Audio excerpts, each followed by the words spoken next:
1 ارب 22 کروڑ انسان جو 5 ارب کی آبادی میں 1 ارب 22 کروڑ تو زبان سے اس کو سچا نبی مانتے ہیں, باقی 4 ارب بھی وہ ان میں بہت سے تو دل سے نبی مانتے ہیں, اور بہت سے اچھا انسان بہرحال وہ بھی مانتے ہیں کہ نبی نہیں بھی تھے لیکن اچھے انسان تھے.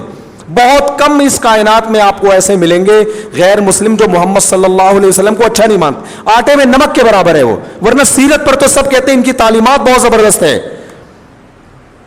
اس دور میں انہوں نے عورت کے حقوق کی بات کی جب بچیوں کو زندہ دفن کیا جاتا تھا. اس دور میں انہوں نے اپنی نواسی کو کندھے پہ بٹھا کے نماز پڑھائی ہے جب عورت سے نفرت کی جاتی تھی. کتنا پروٹوکول دیا اپنی بیٹی کو بھائی, تو یہ کسی یونیورسٹی سے سیکھا آپ نے؟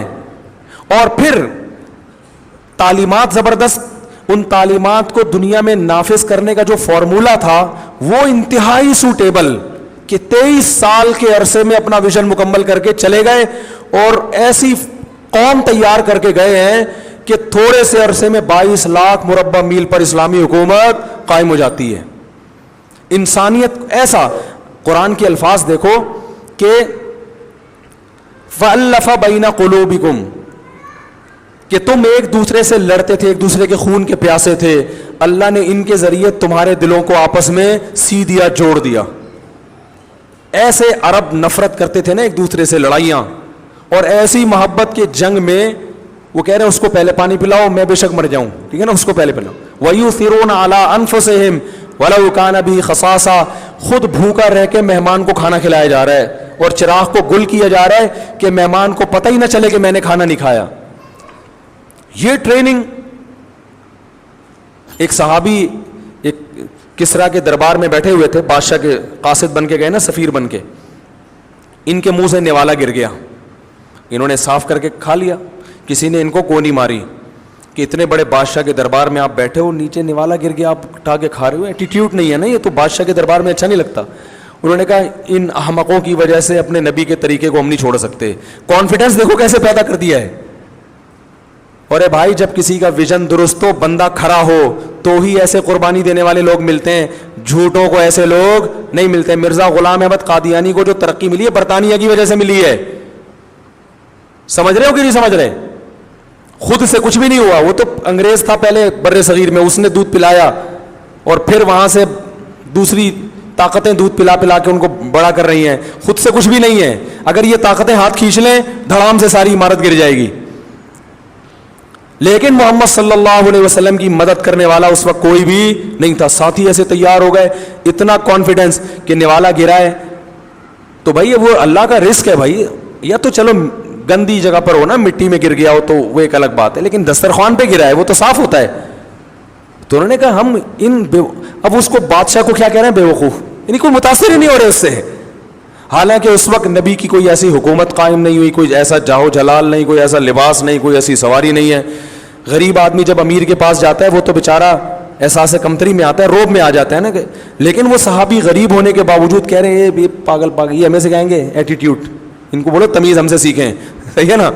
بزبان حال کیا کہہ رہے ہیں, ان کو بولو تمیز ہم سے سیکھیں. بھائی لقمہ گر گیا, تکبر ہے, یہ کوئی ایٹیٹیوڈ نہیں ہے. بہت سی چیزیں تہذیب نہیں ہوتی, تکبر ہوتی ہیں, لوگ اس کو تہذیب سمجھتے ہیں. اب میں کہتا ہوں نا, لوگ رشتہ لینے جاتے ہیں تو چائے میں چینی نہیں ڈالتے. لڑکی والے بولیں گے میٹھا زیادہ پیتا ہے, پتہ نہیں پینڈو ہے, چمچے بھر بھر کے ڈبو کی نہیں کھاتے. ایسا بھی ہوتا ہے نا, میں نے تو خود بتایا تھا جب کہیں رشتہ لینے جاؤ تو چائے میں بسکٹ ڈبو کے مت کھاؤ. لیکن حقیقت میں یہ کوئی بری چیز, بھائی ڈبو کے کھانے کا دل کرا ڈبو کے کھا لو, اس میں کیا ہے. تو کچھ چیزیں خام خواہ کی بناوٹ ہیں. میں تو جہاں بھی رشتہ لینے جاتا ہوں ڈبو کے ہی کھاتا ہوں میں, الحمدللہ. بھائی دینا ہے دو, نہیں تو بھاڑ میں جاؤ, یہ کوئی تکلف تھوڑی کرنا ہے, ہمیں تو ڈبو کے کھانے میں مزہ آتا ہے الحمدللہ. لیکن ویسے ہی میں نے آپ لوگ کو کہ پہلے ہی کنوارے بہت ہیں, رشتہ نہیں مل رہا, تو وقتی طور پر کچھ تکلف کر لو. جیسے ہی دلہن گھر آ جائے تو فوراً چائے بنا کے ڈبو کے اس کو دکھا کے کھاؤ, ٹھیک ہے. تو ان صحابی نے لقمہ گر گیا, وہ کہہ رہے صاف یہ کیوں کھا رہے ہو, یہ کیا کہیں گے. انہوں نے کہا ان احمقوں کی وجہ سے ہم اپنے نبی کے طریقے کو, کیونکہ نبی نے حکم دیا ہے کہ جب کسی کے ہاتھ سے لقمہ گر جائے فَلْيَمِتْ عَنْهُ الْأَذَىٰ, کچھ اگر اس میں کچھ لگ گیا ہے تو اس کو دور کر کے کھا لے. وَلَا يَدَعْهَا لِلشَّيْطَانِ, اسے شیطان کے لیے نہ چھوڑے. یہ تکبر پیدا ہوتا ہے ان چیزوں سے. اللہ کا رزق ہے بھائی, تمیز سے کھاؤ, یہ ہر ایک کو نہیں ملتا. برتن کو صاف کر کے کھاؤ. تکبر یہ ہے کہ کھایا آدھا چھوڑ دیا, جیسے ہمیں ضرورت ہی نہیں ہے کھانے کی. دیکھتا نا لوگ بوتلیں پی رہے ہوتے ہیں, 2 گھونٹ لیے ایسے کر کے پھینک کے چلے گئے. وہ بھائی یا تو اس کو پورا پیو یا پیتے ہی نہیں, اور اگر رکھنا بھی ہے تو ایسے رکھ کے چلے جاؤ, بھائی میرا پیٹ بھرا ہوا ہے, یہ میں پوری نہیں پی سکتا, یہ کسی اور غریب کو دے دو, یہ کچھ بھی ایسا. تو ایسا کانفیڈنس پیدا کر دیا, پوری دنیا سے ٹکرا گئے. یہ مجنون اور دیوانے کے فالوورز ایسے نہیں ہوتے, اور اس کی پوری کتابیں لکھی گئی ہیں. پوری دنیا میں ایک تہلکہ مچ, آج پوری دنیا میں جتنے بھی مذاہب ہیں, لبرل لوگوں کو سب سے زیادہ چڑ اسلام سے ہوتی ہے, کسی اور مذہب سے نہیں ہوتی, کیونکہ ان کو پتا ہے کہ اسلام ہی ہے جو ہماری ٹکر میں آ کے کھڑا ہے, باقی کسی کو نہیں وہ خطرہ سمجھتے. انہیں پتا ہے بھائی ہندوازم ہمارا مقابلہ نہیں کر سکتا. ہندوؤں میں جو پڑھے لکھے لوگ ہیں وہ خود ہندو مذہب سے دور ہو رہے ہیں آج کل. نہیں, میں نے خود وہ انڈیا کے سپریم کورٹ کے جج کا بیان سنا, اس نے یوٹیوب میں کلپ میں کہا کہ میں گائے کا گوشت کھاتا ہوں. اس نے کیا کہا, اس نے کہا خام خواہ میں گائے کے گوشت کو پتہ نہیں ناجائز قرار دیا. انہوں نے کہا ہم تو بیف کھاتے ہیں. تو ہندوؤں میں جو پڑھے لکھے لوگ ہیں وہ ہندوؤں کی تعلیمات کو درست نہیں مان رہے. عیسائیت میں بھی ایسا ہی ہو رہا ہے, یہودی میں بھی ایسا ہی ہو رہا ہے. وہ کہتے ہیں بھائی یہ فطرت کو اپیل نہیں کرتی. لیکن اسلام میں آپ کو پڑھے لکھے طبقوں میں بہت بڑا طبقہ اسلام سے محبت کرنے والا نظر آئے گا, بہت بڑا طبقہ ہے. اور یہ 100% ہوتا اگر یونیورسٹیاں لبرلزم کو فروغ نہ دیتی, یونیورسٹیاں باقاعدہ اسلام کی محبت نہ نکالتی کھرچ کھرچ کے, تو یہ 100% پڑھا لکھا طبقہ دین کی طرف ہوتا. کیونکہ اسلام کی تعلیمات اگر ڈاکٹر نیوٹرل ہو کے سوچے گا, ڈاکٹر کو بھی اپیل کرتی ہے, سائنٹسٹ کو بھی اپیل کرتی ہے, ججز کو بھی اپیل کرتی ہے. جتنا پڑھا لکھا طبقہ ہے ان کو اسلام کی تعلیمات اپیل کرتی ہیں. اسلام میں اعتدال ہے, ہر چیز اس کی نیچر. 4 شادیوں پہ بڑے لوگ اعتراض کرتے ہیں نا لبرل لوگ, کسی ڈاکٹر کو بلاؤ, اسے بولو نیوٹرل ہو کے بات کرو کہ مفتی طارق مسعود صاحب صحیح کہتا ہے. وہ کہتے ہیں میڈیکل سائنس یہی کہے گی کہ مفتی طارق مسعود صاحب بولو بھائی صحیح کہہ رہے ہیں. میرا نہیں کہ اسلام صحیح کہہ رہا ہے, میں تو اسلام کی بات کر رہا ہوں. وہ کہہ کہ میڈیکل سائنس یہی کہتی ہے, یہی بالکل صحیح کہہ رہے ہیں. سمجھ رہے ہو کہ نہیں سمجھ رہے؟ لیکن پڑھا لکھا طبقہ دور کیوں ہو گیا ہے بہت سارا؟ کیونکہ باقاعدہ یونیورسٹیوں میں ماحول فحاشی والا دیا جا رہا ہے, تو ان کو مولوی پھر مکھنچو لگتے ہیں. کیا یہ نظر کی حفاظت, اور ٹیچر کو اپنی بہن سمجھو, انٹی سمجھو. انٹی, وہ ٹیچر اپنے آپ کو انٹی سمجھوانے کے لیے تیار نہیں ہو رہی. وہ کہہ رہی نہیں ہمیں یہ سمجھنے کی ضرورت نہیں ہے. تو لیکن اسلام میں بہت بڑا طبقہ پڑھے لکھے لوگوں کا ہے جو دین کی طرف ہے. تبلیغ میں جاؤ, فوج کے بڑے بڑے آفیسر ملیں گے آپ کو, پوری بڑی بڑی داڑیاں ہیں ان کی. سائنسدانوں, ہم نے جامعۃ الرشید میں ایٹمی سائنسدانوں کو بلانا شروع کیا تھا چند سال پہلے.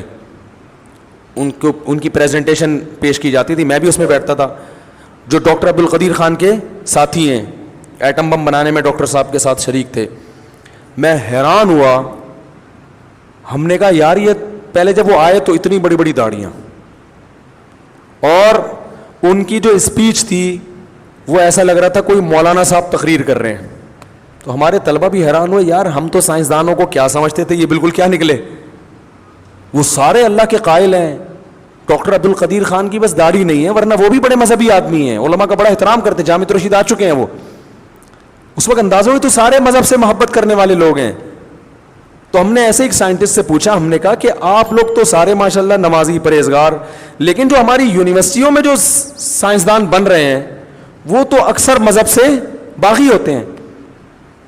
تو انہوں نے کہا کہ جس لیول پہ ہم محنت کر رہے ہیں اور ملک کی خدمت کر رہے ہیں جتنی انتھک, یہ اللہ کی رضا کے جذبے کے بغیر ممکن نہیں ہے. کیونکہ زندگیوں پہ کھیل کے ملک کے لیے محنت کر رہے ہیں. یا تو انسان دولت کے لیے کرتا ہے, شہرت کے لیے کرتا ہے, جان کو خطرہ ہوتا ہے ان کی سائنسدانوں کی.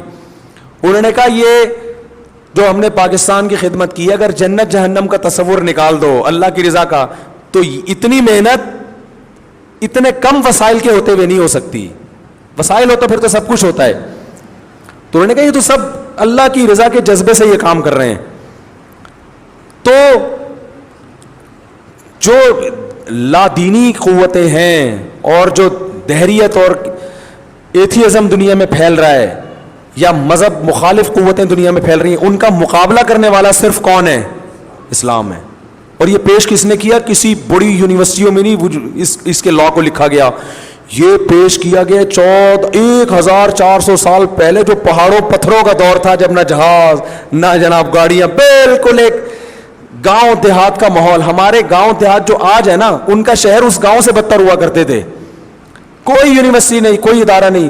ایسا محمد صلی اللہ علیہ وسلم نظام پیش کر کے چلے گئے، اور پھر اس نظام کو ہمارے ائمہ اربعہ نے، ابو حنیفہ، شافعی، مالک، احمد بن حنبل، ان چاروں فقہاء نے ریٹن فارم میں بھی لکھا.